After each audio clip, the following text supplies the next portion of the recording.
नमो अरिहन्ताणं नमो सिद्धाणं नमो आयरीयाणं नमो उवज्झायाणं नमो लोये सव्यसाहुणं मङ्गलं भगवान् वीरो मङ्गलं गौतमो गणी मङ्गलं कुन्दकुन्दाद्यो जैनधर्मोऽस्तु मङ्गलम् सर्वमङ्गलमाङ्गल्यं सर्वकल्याणकारकं प्रधानं सर्वधर्माणां जैनं जयतु शासनम् अज्ञानतिमिरान्धानां ज्ञानाञ्जनशलाकया चक्षुरुन्मीलितं येन तस्मै श्रीगुरुवे नमः।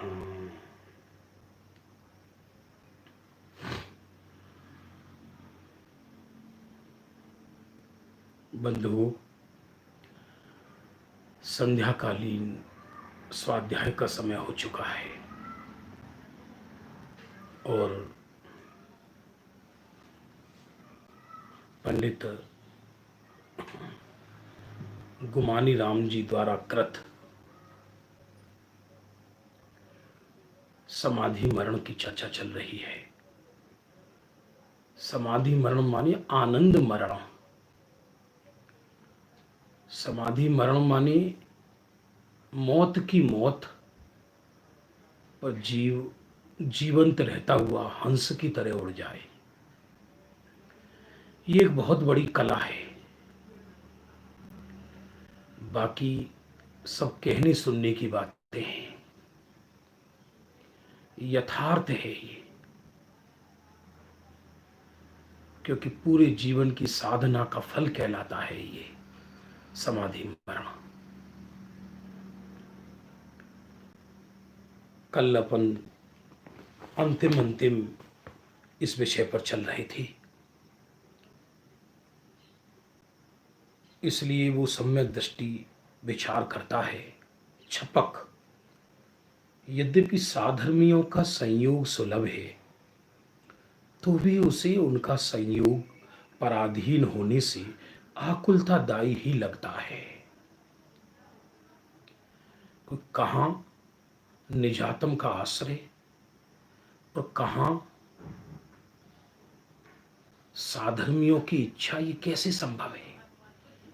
हाँ, ये भावना हो सकती है पूर्व में, लेकिन छपक सल्लेख ना ग्रहण करने वाला अपने निकट साधर्मियों का मेला चाहे तो ये दृष्टि परोन्मुख है, इसमें सल्लेखना संभव नहीं है। सहज मिल जाए अलग बात है, सहज साधर्मी मिल जाना अलग बात है, लेकिन ये भीड़ चाहना अलग बात है। इसलिए उनको वो आकुलतादायी लगता है। वह यह जानता है कि निश्चयतः इनका संयोग भी सुख का कारण नहीं है।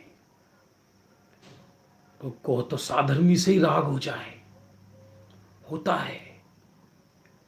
जो अपना साथी होता है, सारी जिंदगी जिसने अपनी सेवा की हो, अंतिम समय उसका भी राग सताने लगता है।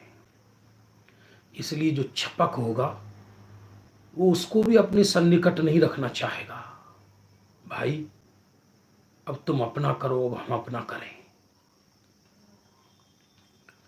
सुख का कारण एक मेरा शुद्धोपयोगी ही है, क्योंकि जो त्रिकाली ध्रुव चैतन्य कारण परमात्मा है वो न सुख का कारण है न दुख का कारण है। त्रिकाली आत्मा सुख का कारण नहीं है, क्योंकि त्रिकाली आत्मा सुख का कारण हो तो निगोदिया को भी सुख होना चाहिए, क्योंकि त्रिकाली आत्मा तो वो भी है। इसलिए त्रिकाली आत्मा का लक्ष्य वो सुख का कारण है, और त्रिकाली आत्मा का लक्ष्य का नाम ही शुद्धोपयोग है। त्रिकाली आत्मा में लीनता कहो, निजात्मा में लीनता कहो, निजात्मा का लक्ष्य कहो, एक ही बात है। जो मेरे पास ही है, अतः मेरा सुख मेरे अधीन है, किसी दूसरे के अधीन नहीं है।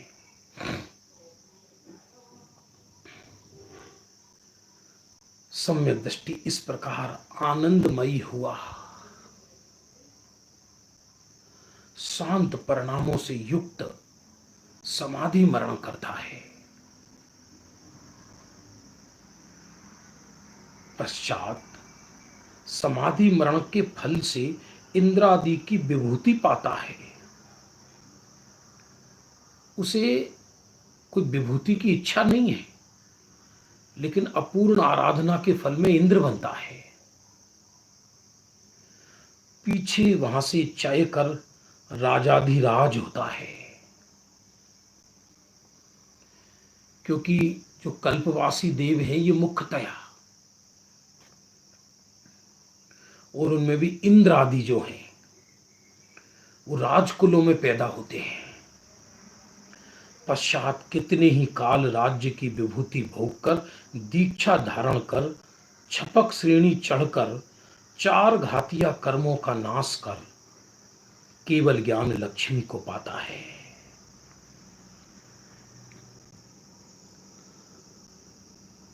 ऐसा नहीं है कि कोई कंगाल था और दीक्षा ले ली, ऐसा नहीं होता। कर्जा हो गया, दीक्षा ले ली, दुखी था, दीक्षा ले ली, मन नहीं लगता जगत में, दीक्षा ले ली, रोग शोक था तो दीक्षा ले ली, ऐसा नहीं। ये ढोने का मार्ग नहीं है। विचार कर देखो, हम धर्म को ढो रहे हैं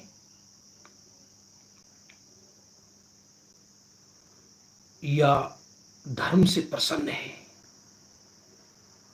ये अपने अंतरंग परिणामों का लक्षण है। हम सही मार्ग पर हैं या गलत दिशा में हैं, ये हम ही जान सकते हैं, दूसरा नहीं जान सकता। यदि दिनों दिन आयु घटती जाए और प्रसन्नता बढ़ती जाए, बाहर में प्रतिकूलता के ढेर हों और अंदर प्रसन्नता बढ़ती रहे, मृत्यु जो जो नजदीक आए तो मृत्यु महोत्सव की तैयारी करे, घबराए नहीं, ये शुभ लक्षण है। बोलने नहीं बोलने से कोई फर्क नहीं पड़ता।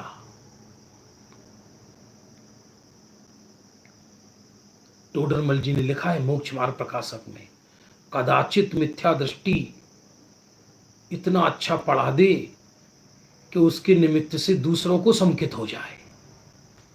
ये ऐसा कैसे संभव है कि हाँ, पूर्व में किसी ज्ञानी की देशना सुनी हो और वर्तमान में कोई मिथ्या दृष्टि शास्त्रोक्त बोलता हो, आगम विरुद्ध नहीं, शास्त्रोक्त, तो वर्तमान में किसी की दृष्टि अंतर्मुखी हो सकती है और हो सकता है कि उसको अभिजन कितने काल संसार में रहना हो।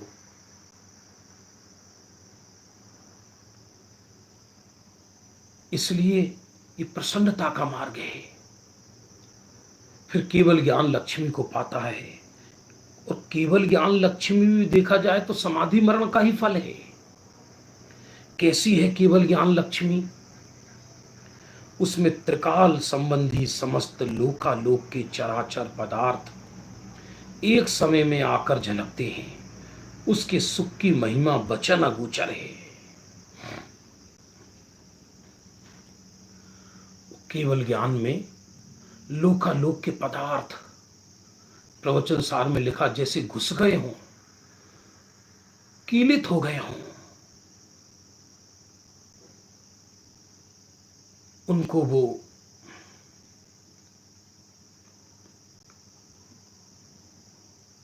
सकल गे ज्ञायक तदपि निजानंद रसलीन, सकल गेयों के ज्ञायक होने पर भी निजानंद रस में लीन होते हैं। फिर अनंत काल तक समाधि में ही रहते हैं, परम समाधि में। सिद्ध भगवान क्या है? परम समाधि में है। ध्यान देना, जहां समाधि के बाद स्वर्ग आदि मिल जाए उसका नाम समाधि मरण। और जिस समाधि के बाद फिर कभी समाधि न टूटे, उसका नाम निर्वाण। इति समाधि वर्णन संपूर्णम। इस प्रकार समाधि का वर्णन संपूर्ण होता है। माने ये पंडित गुमानी राम जी द्वारा कृत ये छोटा सा एक मात्र करीब 15 पेज का समाधि मरण वर्णन पूरा होता है। विशिष्ट तो भगवती आराधना में बहुत विस्तार से है। आज हम भगवती आराधना से ही 5 तरह के मरण की चर्चा कर रहे हैं। 17 तरह के मरण की अलग चर्चा है इससे पहले, पर चूंकि समाधि मरण का आज अंतिम पीरियड है, कल से इसी समय चर्चा संग्रह का अद्भुत ग्रंथ है जिसमें अपूर्व अपूर्व बात सुनने को मिलती है चारों अनुयोगों की। ज्ञान वैराग्यमय, कल से वो चर्चा करेंगे। तो यहां क्या कहते हैं कि पंडित 5 प्रकार के मरणों को कई आचार्यों ने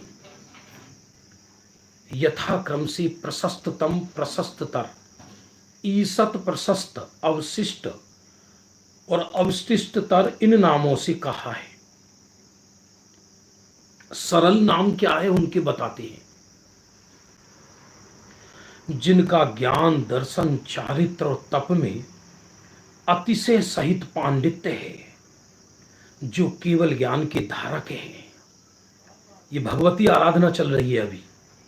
छायिक सम्यक दृष्टि, वे यथाख्यात चारित्र और उत्कृष्ट तपस्रण के धारक हैं। उन केवली भगवान के शरीर त्याग करने को पंडित पंडित मरण कहते हैं। पंडित शब्द सुनने से आदमी को ऐसा लगता है ना, पंडित माने पोंगा। केवली को पंडित पंडित कहा, 2 बार पंडित माने केवली भगवान।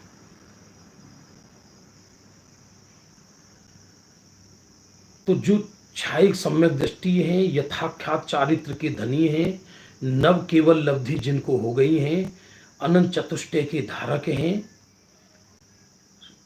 उन केवली भगवान के शरीर त्याग करने को पंडित पंडित मरण कहते हैं। इसका दूसरा नाम निर्वाण भी कहलाता है। इसका दूसरा नाम प्रशस्ततम मरण भी कहलाता है। परम समाधि में रहिए अनंता अनंत काल, यथा तथा शिव परिणय।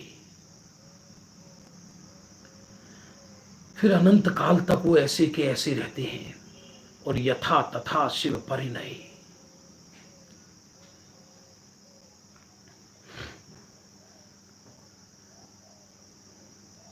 और ये मरण बुद्धिपूर्वक नहीं होता, क्योंकि बुद्धिपूर्वक माने इच्छा पूर्वक। इच्छा तो 10वें गुण स्थान तक है, इसके आगे इच्छा ही नहीं है। इसलिए केवली को दिव्य ध्वनि खिराने का भाव भी नहीं आता, गमन करने का भाव भी नहीं आता, योग निरोध करने का भाव भी नहीं आता। सब आयु कर्म के हिसाब से स्वयं ही ऑटोमेटिक अपने आप होता है।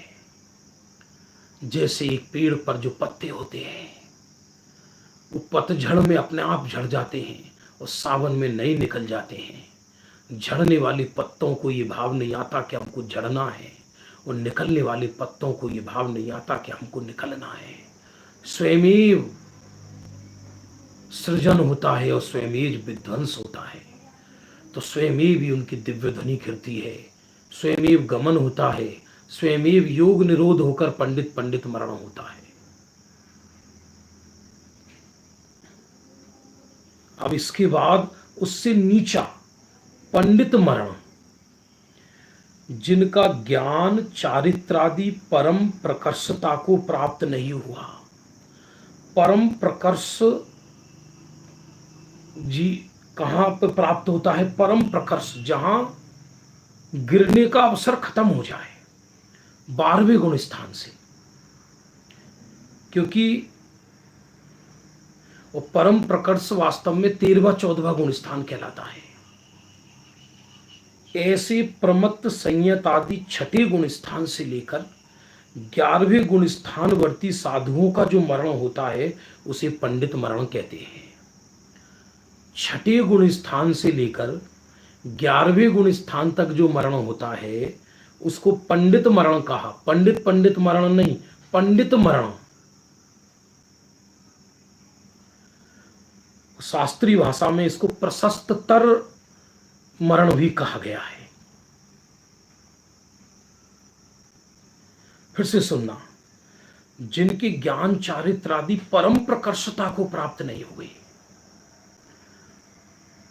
पूर्ण नहीं हुई, सीधी बात है। यद्यपि 11वें गुण स्थान में चारित्र पूर्ण है, लेकिन वो उपशम है, गिरेंगे नियम से, पर ज्ञान पूर्ण नहीं है वहां। ऐसे छठे गुण स्थान से लेकर 11वें गुण स्थान तक साधुओं का जो मरण होता है उसे पंडित मरण कहा है। क्या आश्चर्य है। कोई संसार में लोक में पंडित देह छोड़े उसे पंडित मरण कहते हैं, ऐसा नहीं, ऐसा मत समझना बंधुओं। ये तो वर्तमान में नाम ने से पंडित कहलाते हैं हम जैसे लोग। तो वास्तव में तो पंडित पंडित तीर्थंकरों को कहा, और छठे गुण स्थान से 11वें गुण स्थान तक को पंडित कहा। उनके देह छोड़ने को पंडित मरण कहा। किसी को प्रश्न होगा कि 12वें गुण स्थान को क्यों नहीं लिया, कि छठे गुण स्थान से लेकर 12वें गुण स्थान तक के मरण को पंडित मरण कहते हैं, तो 12वें गुण स्थान को क्यों नहीं कहा पंडित मरण में? क्योंकि 12वें गुण स्थान में मरण ही नहीं होता, इसलिए 12वें गुण स्थान में मरण नहीं होता, इसलिए 12वें गुण स्थान का ग्रहण यहां नहीं है।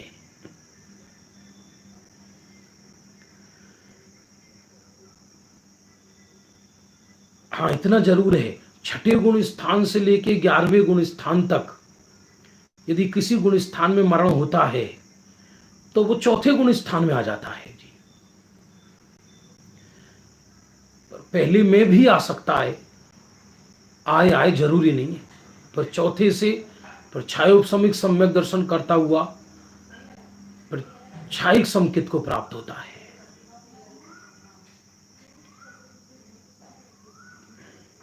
और तीसरे मरण का नाम है बाल पंडित मरण। संयता संयत अर्थात संयत कुछ संयम कुछ असंयम, संयता संयत माने पंचम गुण स्थानवर्ती श्रावक को बाल पंडित कहते हैं। कमाल हो गया, बाल भी और पंडित भी। क्या कहा? माने संयता संयत माने जो पंचम गुण स्थानवर्ती श्रावक है उसको भी अकेला पंडित मरण नहीं कहा, उसको बाल पंडित मरण कहा है। उसका रीजन बता रहे हैं कि उसको अभी पूर्ण संयम नहीं हुआ। जिसको पूर्ण संयम होता है,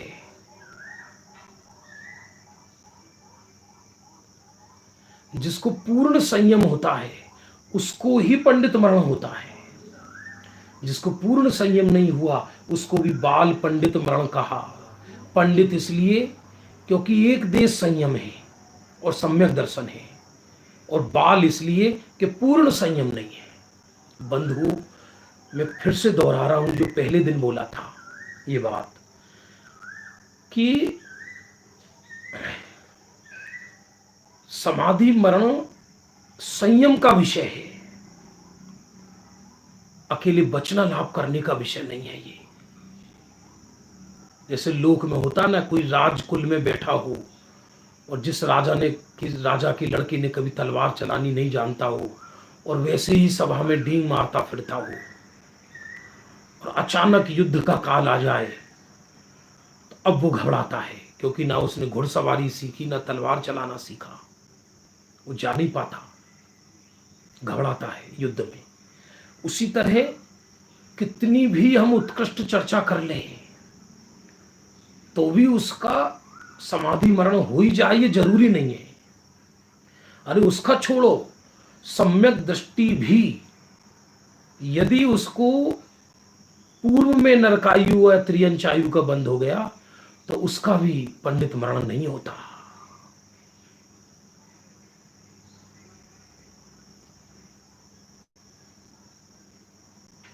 अवश्य लिखेंगे।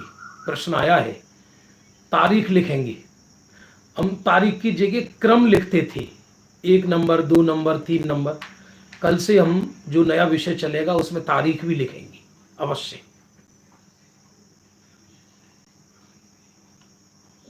प्रश्न आया, गुण स्थान से किस कारण गिरते हैं? देखो, 11वें गुण स्थान से जो गिरता है जीव, एक बार 8वें में चढ़ गया तो फिर तो 7वें से 8वें में चढ़ गया तो फिर 10वें से नहीं गिरेगा, फिर तो 9वां 10वां पूरा करके 11वें में पहुंचेगा। और यदि 10वां चढ़ के 12वें में जाता है तो नियम से नहीं गिरेगा, और 10वें से 11वें में जाता है तो नियम से गिरेगा। तो आचार्यों ने उसका कारण काल क्षय कहा। उस गुण स्थान का काल ही इतना है, और भावात्मक ढंग से देखें तो उसके अंदर के पुरुषार्थ की शक्ति ही इतनी थी कि अंतर मुहूर्ती स्वरूप में रह सकता था।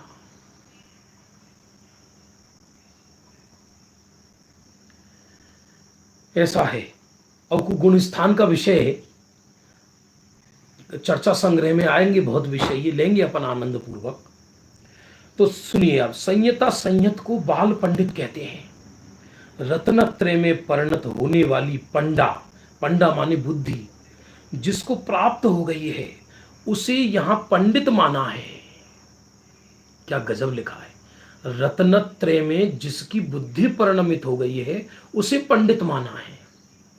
लोक में एक पंडित जाति भी होती है, यहां उसकी बात नहीं चल रही। जो पंडिताई करें उसकी बात नहीं चल रही। जो पंडित नाम धराए अकेला उसकी बात नहीं चल रही। यह पंडित माने रत्नत्रय से परिणत बुद्धि, उसका नाम है पंडा, और उस पंडा को जो धारण करे उसका नाम है पंडित। इसलिए श्रावक को बाल पंडित कहा है।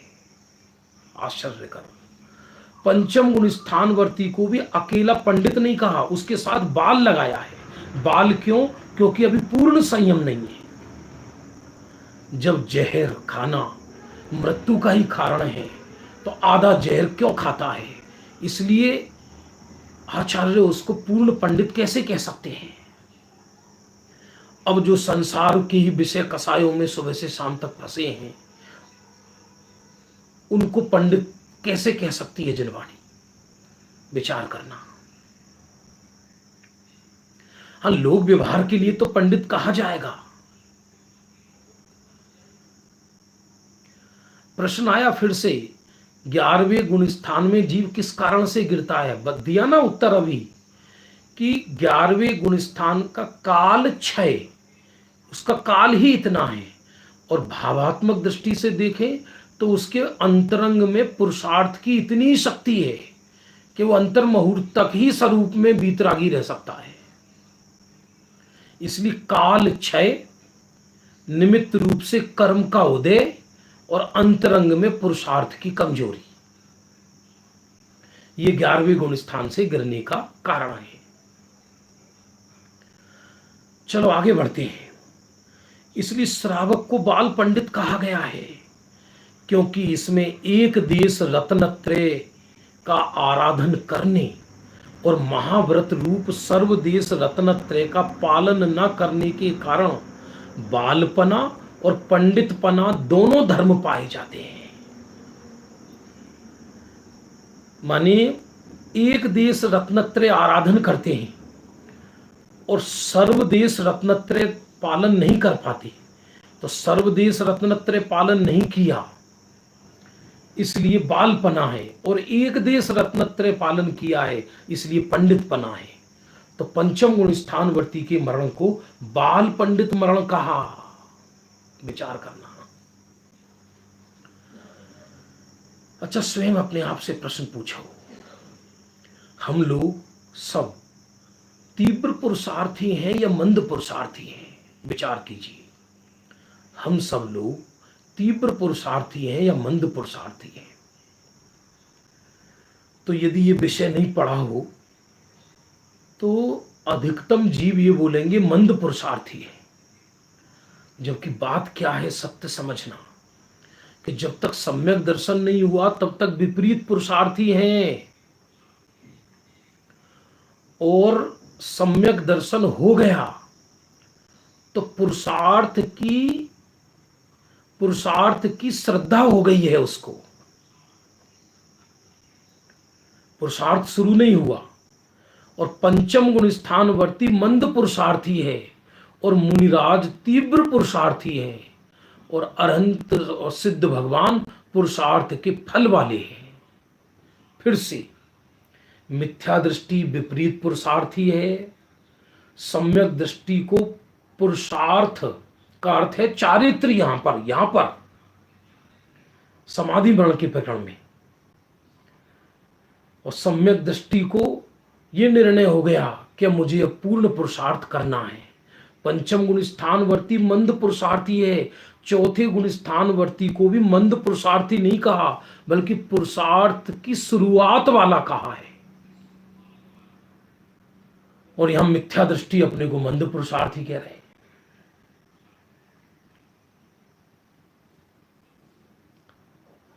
और पंचम गुण स्थानवर्ती मंद पुरुषार्थी है, मुनिराज तीव्र पुरुषार्थी है,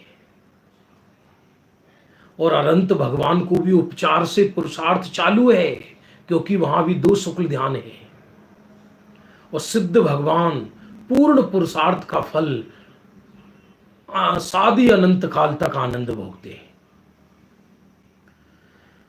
तो देखिए, अतः यह बाल और पंडित उभय रूप है।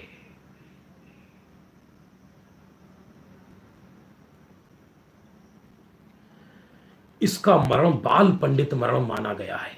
सीधी बात है, पंचम गुण स्थानवर्ती अथवा एक देश व्रत जिसको है, ऐसे श्रावक जो संलेखना पूर्वक देह छोड़ता है। किसी को प्रश्न हो सकता है कि यदि पंचम गुण स्थानवर्ती संलेखना पूर्वक देह न छोड़े तो उसको संलेखना होगी, उसको फिर बाल मरण होगा क्या? ये नियम है कि पंचम गुण स्थानवर्ती संलेखना पूर्वक ही देह छोड़ता है, और उसको कभी खोटी आयु का बंध नहीं होता। कोई ये माने कि मान लीजिए पूर्व में खोटी आयु का बंध हो गया हो, तो क्या होगा कि जिसको संयम हो जाए उसको पूर्व में खोटी आयु का बंध भी नहीं होता, क्योंकि खोटी आयु का बंध हो जाए तो संयम लेने का भाव नहीं आता। इसलिए कोई सम्यक दृष्टि श्रावक है तो वो नियम से संलेखना पूर्वक देह छोड़ेगा, लेकिन उसके मरण को भी बाल पंडित मरण कहा। अब चौथा मरण, 3 हो गए, पंडित मरण, ये 14वें गुण स्थानवर्ती अयोग केवली के होता है। साधारणतया अरहंतों के कहा जाता है पंडित मरण। अब 6ठे गुण स्थान से लेकर 11वें गुण स्थान तक का जो मरण है वो पंडित मरण है। 12वें गुण स्थान में मरण नहीं होता। तीसरा बाल पंडित मरण, ये पंचम गुण स्थानवर्ती श्रावक के माना है। और चौथा है बाल मरण। अब ये थोड़ा एक्सेप्शन है, इसमें 2 तरह के निरूपण मिलते हैं। असंयत सम्यक दृष्टि बाल मरण करता है, क्योंकि इसके सम्यक दर्शन और ज्ञान होने पर भी चारित्र नहीं पाया जाता है। सम्यक दृष्टि के चारित्र नहीं है, सब स्वरूपाचरण चारित्र तो है, लेकिन वो स्वरूपाचरण चारित्र सम्यक्त्व के ही खाते में डाला जाता है। स्वयं टोडरमल जी ने मोक्ष मार्ग प्रकाशक में 9वें अधिकार में ये लिखा है कि अभी सम्यक दृष्टि को साक्षात चारित्र नहीं है, उसे चारित्र की श्रद्धा है, चारित्र उसे आगे होगा। पर आध्यात्मिक दृष्टि से चूंकि चारित्र की निर्मल पर्याय प्रारंभ तो हुई है, पर चरणानुयोग में संयम या चारित्र नाम पंचम गुण स्थान से ही पाता है। इसलिए दोनों विवक्षाएं शांतिपूर्वक समझना चाहिए। तो असंयत सम्यक दृष्टि बाल मरण करता है, क्योंकि इसके सम्यक दर्शन और ज्ञान होने पर भी चारित्र नहीं पाया जाता। आप कहोगे इसका कहीं प्रमाण है क्या कि सम्यक दृष्टि के चारित्र नहीं है? 6 डाला में ही आप सब लोग पढ़ ही रहे हैं। चारित्र मोह बस लेस न संयम, पैसुर नाथ जजे हैं। चारित्र मोह के उदय से लेस भी संयम नहीं है, तो भी उसको सुरों के नाथ जजते हैं। लिखा ना लिखा? इसलिए असंयत सम्यक दृष्टि के मरण को बाल मरण कहा। लेकिन कई ग्रंथों में इसकी 2 विवक्षा आई है। यदि सम्यक दृष्टि संलेखना पूर्वक देह छोड़े तो उसके मरण को भी पंडित मरण कहा जाता है, और यदि सम्यक दृष्टि संलेखना पूर्वक मरण न करे तो बाल मरण कहा जाता है। और सामान्यतया उसे श्रद्धा है कि मैं शुद्धात्मा हूं, और फिर भले ही उसकी बाहर में संलेखना होती नजर नहीं आती, तो भी आध्यात्मिक रीति से उसे पंडित मरण कहा जाता है। पर कर्णानियोग और चरणानियोग की विवक्षा से चूंकि उसके संयम नहीं है, इसलिए उसको बाल मरण कहा है। ये विवक्षाओं को बिल्कुल ख्याल रखना चाहिए। अभी कहां की चर्चा है तो एक विद्वान हम पर गर्म हो गए, आप बाल मरण कह रहे हैं। अभी ये देखो भगवती आराधना में, ये देख लीजिए आप, इसमें लिखा है ये विवक्षा समझिए। वो अज्ञानी हो गया ऐसा नहीं है, संयम पूर्वक देह नहीं छूटा। और 5वां बाल बाल मरण, मिथ्या दृष्टि को बाल बाल कहा। अज्ञानी अज्ञानी महाअज्ञानी, क्योंकि इसके सम्यक दर्शन सम्यक ज्ञान सम्यक चारित्र कुछ भी नहीं है।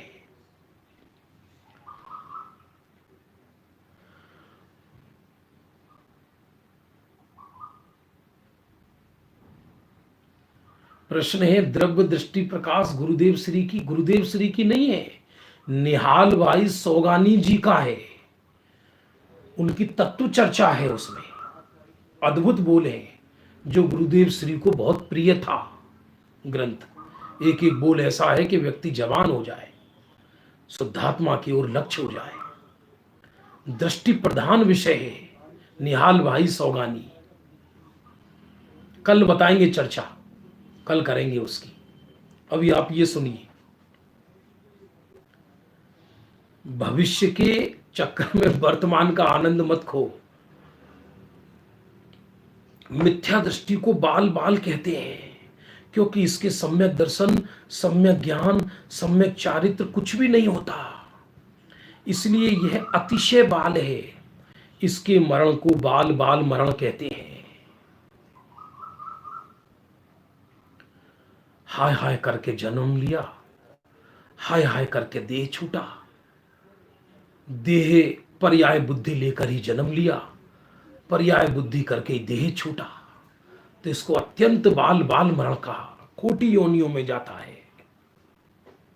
और ये कोई नियम नहीं है कि स्वर्ग में चला गया तो पंडित मरण हो गया, क्योंकि ध्यान देना, यदि मिथ्या दृष्टि है और मिथ्या दृष्टि बाल तप करके स्वर्ग आदि में भी चला जाए तो भी उसको बाल बाल मरण कहा है, पंडित मरण नहीं कहा। ये ध्यान देना। लोगों को ऐसा लगे कि समाधि हुई है, लेकिन मिथ्यात्व सहित देह छूटा है। चरणन योग की भाषा में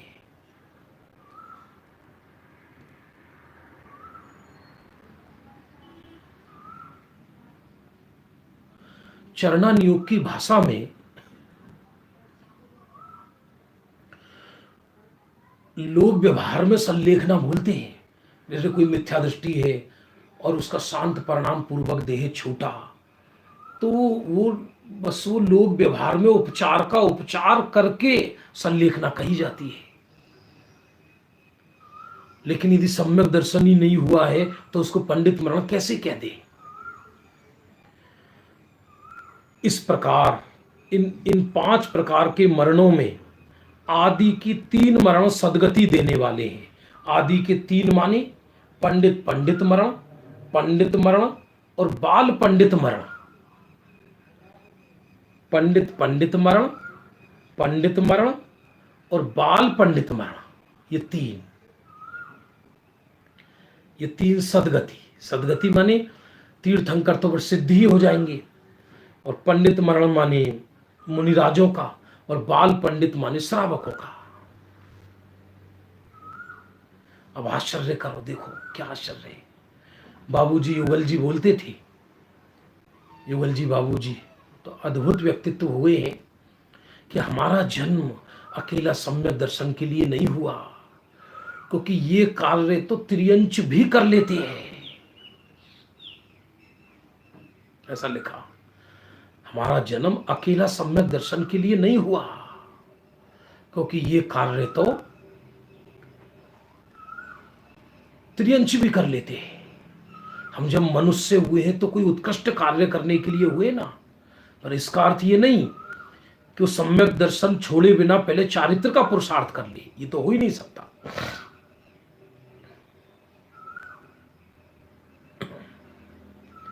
पंडित पंडित मरणम च पंडितम बाल पंडितम चेव एदानि तीर्णि मरणानि जिनानि चंपसन संति। भगवती आराधना गाथा 26। पंडित पंडित मरण, पंडित मरण, बाल पंडित मरण, इन तीनों की जिनेंद्र देव नित्य प्रशंसा करते हैं। आश्चर्य तो यह है कि बाल मरण की भी प्रशंसा नहीं की। माने यदि सम्यक दृष्टि संयम रहित देह छूटा, अथवा सम्यक दृष्टि का संलेखना रहित देह छूटा, तो उसकी भी प्रशंसा नहीं की जिनेंद्र भगवान ने। क्यों? क्योंकि यदि कोई नाविक गलती से डूब जाए, समझना, नाविक कोई कमजोरी से डूब जाए, वो तैर ना पाए नाव उसकी, तो जगत में वो नाव प्रशंसा का पात्र नहीं होता। उसी तरह मोक्ष मार्ग प्रशस्त करने वाला सम्यक दृष्टि कदाचित संलेखना ग्रहण नहीं कर पाए, चारित्र की अस्थिरतावश, पूर्व में आयु आदि के बंध के कारण, तो वो सम्यक दृष्टि को भी प्रशंसनीय नहीं कहा। आप कहोगे इसका प्रमाण बताओ, तो प्रमाण सुनिए। टूडरमल जी ने मोक्षमार्ग प्रकाशक में कहा, अहो इंद्रादि भी इंद्रिय रोग से पीड़ित हैं। अब इंद्र नियम से सम्यक दृष्टि होता है, इंद्र नियम से सम्यक दृष्टि होता है, उसकी भी प्रशंसा नहीं की।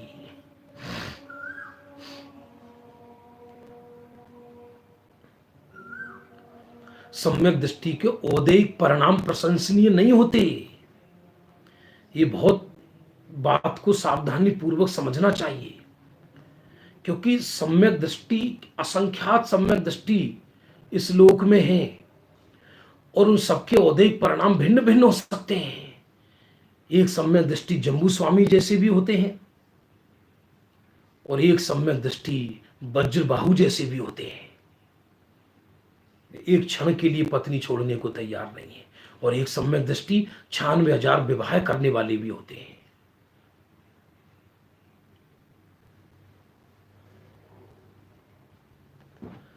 सम्यक दृष्टियों की श्रद्धा, ज्ञान, चरित्र, वैराग्य, परिणति वो प्रशंसनीय होती है। इसलिए पंडित पंडित मरण, पंडित मरण और बाल पंडित मरण, इन तीनों की जिनेंद्र देव नित्य प्रशंसा करते हैं। और सामान्यतया इन तीनों मरणों को पंडित मरण भी कहते हैं। कौन कौन से 3 मरण? पंडित पंडित मरण, पंडित मरण और बाल पंडित मरण। और इन तीनों मरणों, इन तीनों मरणों का विधि की अपेक्षा 3 भेद और किए हैं, उसकी चर्चा और करते हैं संक्षिप्त में। क्या है? भगवती आराधना में .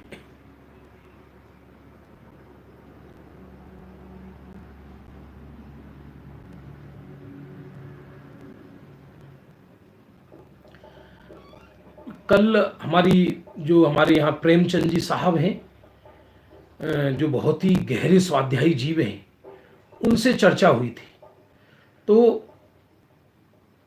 कि चौथे गुण स्थान भरती जीव यदि संलेखना पूर्वक देह छोड़ता है, ऐसी चर्चा ग्रंथों में आती है। तो सामान्यतया उसको कुमरण तो नहीं कह सकते क्योंकि ज्ञानी है।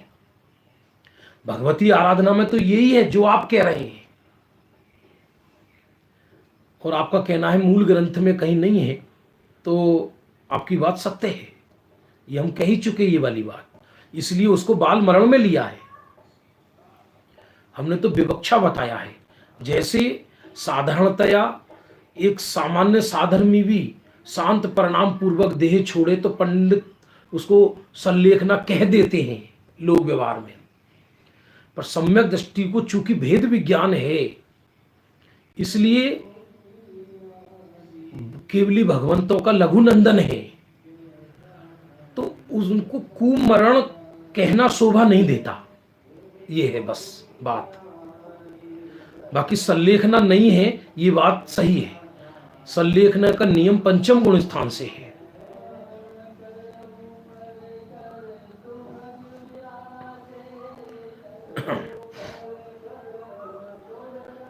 अब आगे क्या कहते हैं?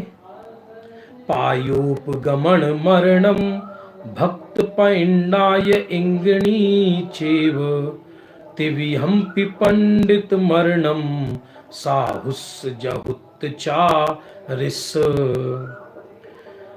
इन पंडित मरण को तीन भेद भी किए हैं। प्रायोपगमन संन्यास यानी प्रायोपगमन मरण, इंगिनी मरण और भक्त प्रतिज्ञा मरण। हमने प्रथम दिन इसके अर्थ कर दिए थे, संक्षिप्त में 2-3 मिनट में इसका अर्थ करते हैं। जो साधु रोग आदि से पीड़ित होने पर अपनी वैयावृत्ति दूसरे से नहीं करवाता और ना आप करता है, माने इतनी दृढ़ता आ गई कि हमें किसी की जरूरत नहीं है, इसलिए प्रायोपगमन संन्यास में निर्यापक हो ये जरूरी नहीं है। तो कई ग्रंथों में ऐसा लिखा,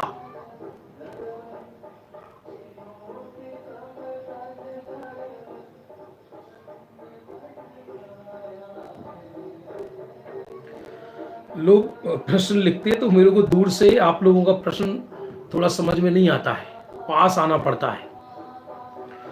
फिर से सुनिए, जो साधु रोग आदि से पीड़ित होने पर भी अपना वैयावृत्ति दूसरे से नहीं करवाता और ना आप ही करता है, जीवन पर्यंत आहार आदि का त्याग करके एक स्थान में सूखे काठ की तरह मृतक समान स्थित रहता है, गजब लिखा, उसको प्रायोपगमन संन्यास कहा। और आप विचार करना कि महावीर पुराण में 24 पुराण में ऐसा लिखा, भगवान महावीर का जीव सिंह प्रायोपगमन संन्यास अंगीकार करके बैठ गया, मृतकवत जैसे, जबकि देह छूटेगा 1 महीने बाद। इस संलेखना का सर्वोत्कृष्ट भेद है। चाहिए ही नहीं कोई, ना साधर्मी चाहिए ना विधर्मी चाहिए, हमें कोई नहीं चाहिए, हमें किसी से सेवा कराना ही नहीं है। जब स्वयं ही नहीं करना हमें, तो दूसरों से भी नहीं कराना।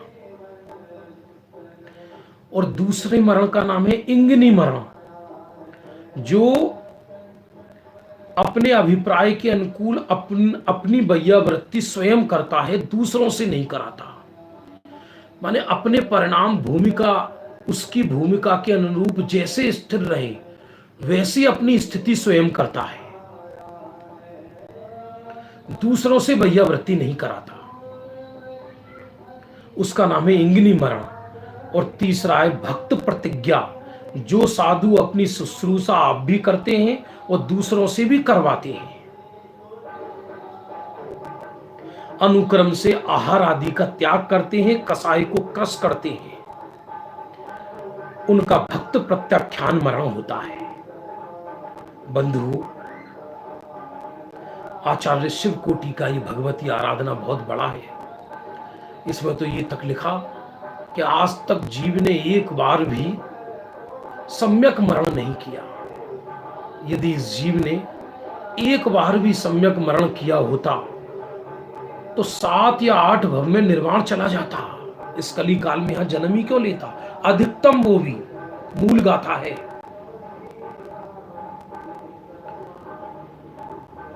आज ये विषय हम समाप्त कर रहे हैं भगवती समाधि मरण का। आपको जिसको विशेष रुचि हो, संयम प्रकाश ग्रंथ में भी लिखा हुआ है, पूर्वार्ध भाग 2 में, भगवती आराधना में, मरण कंडिका में, रतनकंड सावकाचार अंतिम अधिकार में,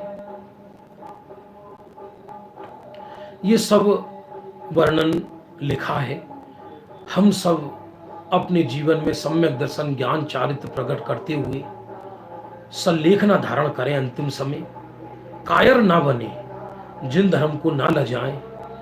हम भी जिन धर्म के उपासक बने, जिन धर्म अकेला बातों का ना रह जाए। हम सुनाने में संतुष्ट ना हो जाएं, आप सुनने में संतुष्ट ना हो जाएं। ये केवल बातों का मनोरंजन ना रह जाए, समय पास करने की वस्तु ना रह जाए, ये रियल में आराधना बने। इसी भावना के साथ अभी अपनी बात पूर्ण करता हूं। कल की सूचना इस प्रकार है, कल से हम 2 टाइम स्वाध्याय कराएंगे। प्रातःकाल 8:15 बजे से 9 बजे तक। फिर से सुनिए, द्रव्य दृष्टि प्रकाश ग्रंथ, उसकी पीडीएफ अभी हम थोड़ी देर बाद सभी ग्रुपों पे डालेंगे जितने हमारे पास हैं। आप वहां से ले लेना। फिर भी आपको ना मिले तो बीतरागवाणी.com पर उसकी पीडीएफ पड़ी हुई है, साधर्मियों से ले सकते हैं। और उसमें भी वो तो बहुत बड़ा ग्रंथ है, केवल निहाल भाई सौगानी के बोल लेंगे। एक एक बोल ऐसे हैं, एक एक बोल ऐसे हैं कि जबरदस्त बोल है। मतलब जीवन में निराशा खत्म हो जाए, घर में ही सिद्ध बन जाए। मैं अतिशयोक्ति नहीं कह रहा, आपको कल ही बताएंगे उसकी कथा भी।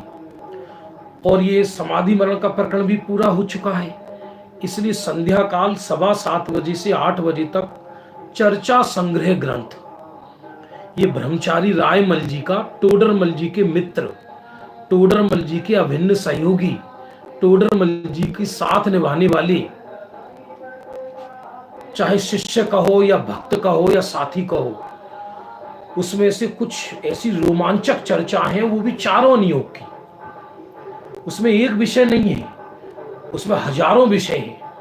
मुक्ति के विषय, पर्वों के विषय, महापुरुषों के विषय, 63 सलाखा के पुरुषों के विषय, गति आगति के विषय।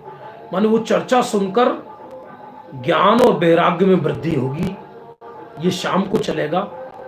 तो चर्चा संग्रह की पीडीएफ हम कल भेजेंगे ग्रुपों पर, और आपका द्रव्य दृष्टि प्रकाश की पीडीएफ अभी हम थोड़ी देर बाद डालेंगे, क्योंकि एक साथ डालेंगे तो सब भूल भाल जाएंगे। जिनको भी और साधर्मियों को जुड़ना हो तो आप उनको अवश्य ज्ञान कराएं, सहज। आप पर समय हो तो प्रातः काल अवश्य सुने, समय नहीं है तो आप अपनी आराधना करें, कोई दिक्कत नहीं है। हम तो अपना स्वाध्याय करेंगे। जा वाणी के ज्ञान ते सूझे लो कालो, सो वाणी मस्तक नमो सदा देत तिहुंदो। बंधुओं ध्यान देना, प्रातः 8:15 बजे द्रव्य दृष्टि प्रकाश, और शाम को चर्चा संग्रह 7:15 से 8 बजे तक। जय जिनेन्द्र।